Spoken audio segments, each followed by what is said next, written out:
السلام علیکم ناظرین، آپ دیکھ رہے ہیں سرعام CID نیوز۔ میں ہوں پروین۔ خبر شامل کرتے ہیں اوتھل سے، جہاں سے ہمیں رپورٹ کر رہے ہیں حمید شاہین چنا۔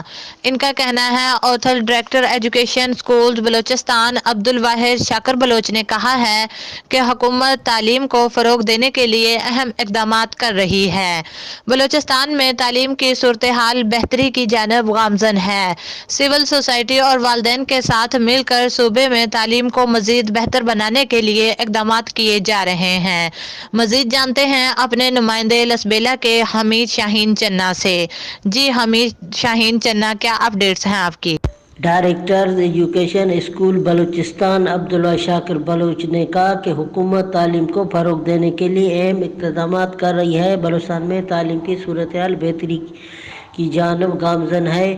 سول سوسائٹی اور والدین کے مل کر صوبے میں تعلیم کو مزید بہتر بنانے کے لیے اقدامات کیے جا رہے ہیں۔ SSTs اور دیگر ٹیچنگ اسٹاف کے پروموشن کوٹا پر جلد عمل درآمد کیا جائے گا۔ سیناٹی لسٹ میں کسی کے ساتھ ناانصافی اور زیادتی نہیں کی جائے گی۔ اس مرتبہ صوبے میں تعلیمی سال شروع ہونے سے قبل درسی کتاب فراہم کر دی گئی ہیں۔ ان خیالات کا اظہار government boys model high school Uthal میں کلسٹر ہیڈز کے اجلاس اور صحافیوں سے گفتگو کرتے ہوئے کیا۔ انہوں نے ایک سوال کے جواب میں کہا کہ CTS کے نتائج کو کالعدم قرار دیے جانے والی خبر میں کوئی صداقت نہیں۔